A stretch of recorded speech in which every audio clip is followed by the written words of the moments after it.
All right, Shalla goes out the Blues Pipe Dream, and it goes as follows. Show says it's canon. Random YouTuber online says, nuh-uh. Yeah, do you know the problem with that? Explain Dragon Ball Super and Daima being in the same continuity. Explain it to me. How none of this is mentioned in Super at all. Screw you. His Lord said unto him, well done, thou good and faithful servant. Thou hast been faithful over these few things. I will make thee a ruler over many things. Over thou into the joy of thy Lord. Matthew 25:21.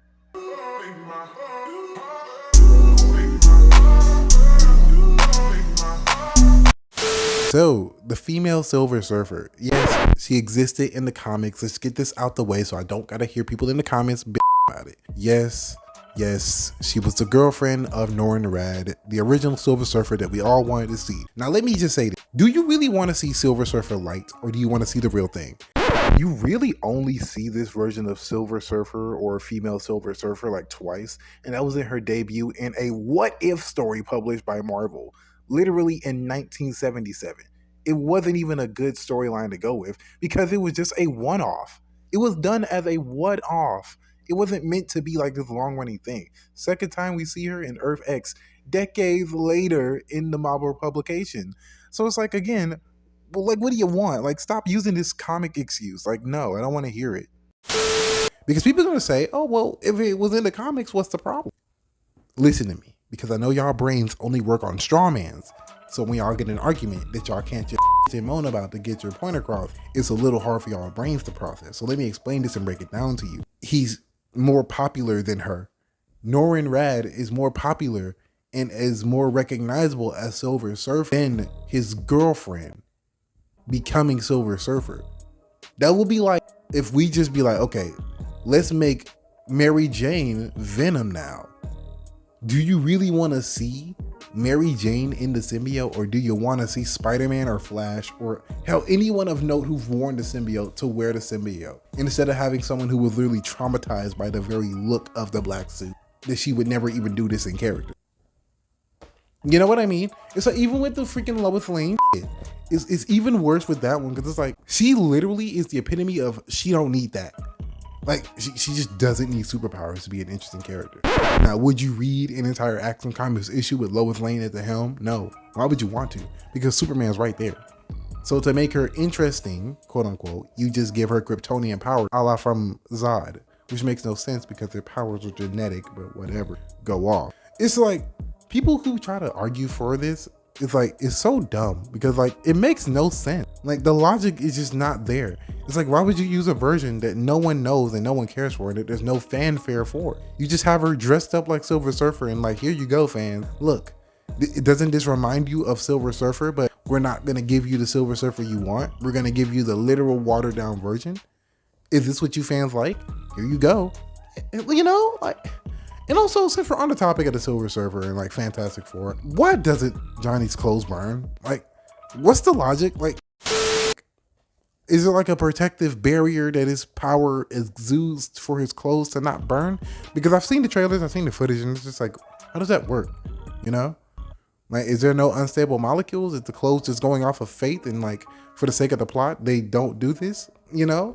Is there even a plot reason why his clothes don't burn? Probably not, but hey, go off, you know? And it's like, I just don't get why people just are afraid to just say that, like, the whole thing doesn't work. Like, you know what I mean? Because again, Kevin Feige has been so clear about his political agenda and how he wants to force it down your throat that I have shown video evidence of Disney execs blatantly saying that this is their agenda. I have shown article after article of this being the case, and people still don't believe me. People still think I'm just being a sexist asshole, and I'm like, the dude has literally confirmed that it's what he wants, even though they're not the main people who buy and watch your product. Go off, king. You know, do your thing, I guess. Shoot your own funds in the foot again, why don't you? We've done that since. I'm gonna tell y'all right now, I'm finna yap for a good little minute just to get this off my chest. I have read almost nearly half of the original What If run, front to back, just to find her, just to find this character. I had to go to Earth X Story, Marvel Publications, just to find another image of her. Y'all don't understand how insignificant her version of the character actually is. They literally just was looking at a female version of anything and put it in the movie. I am not bullshitting you. Dude, it's crazy. It's Endgame. Go for it. Keep pushing this. See how it ends, I guess. It's like, I've never seen someone more allergic to money than Kevin Feige. I genuinely don't get why he's just so staunched in this stance that he believes that this is exactly what the people buying want. And even the people who I've spoken to who don't even care about all this bullshit, they just want to watch cool shit, don't like it either. So I'm just kind of confused on like why you keep doing something that is making you bankrupt. I just don't understand it. Like personally. Because people are going to say, well, Disney is like a super mega corporation. So even if all their movies are ass, it's like, what do you want? Like they're still going to make a profit. Even then, even if they're going to make a profit, even if they're still going to make something, even if it is so untouchable that the Disney guys just can't be reasoned with, it's like, you're going to get worse products though. The less money they make it with these movies, the less quality you get in these movies. You feel me? You've seen that. We've all seen that.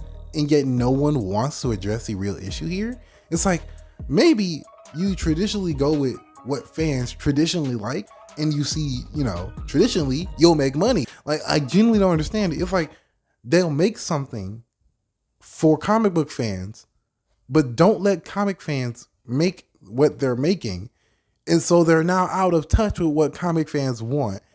They know this, they acknowledge this, and they still say, let's keep doing the thing that comic book fans do not like. I don't get it. I just don't get it. Like, we've seen this with Tim Drake. We've seen this with even... We've even seen this with freaking Clark's son. Like, we're gonna keep seeing this. From DC to Marvel to whatever other studio that chooses to go with this, they're gonna keep doing it. Why? I don't know. I think they're like, again, out of touch. So that's why we're gonna keep seeing more like situations with like the female Silver Surfer. We're gonna keep seeing a watered down Johnny. I've made a video on that. You wanna go check it out? Go check it out. And I've went in length about how I feel about it there. And it's just like, yeah. But with this, it's like, it's so blatant too. It's like every single time I watch a Marvel movie, you know what the plot's gonna be before you even see a trailer.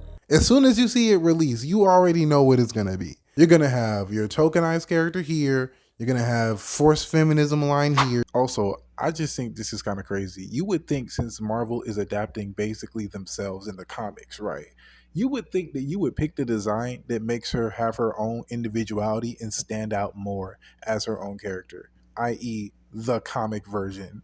I don't know why, and I'm not even saying all comics should just be adapted one-to-one, but this is crazy. It's like they don't even try. They just basically said, here, this is literally female Silver Surfer now, instead of like, Starglow. Crazy work.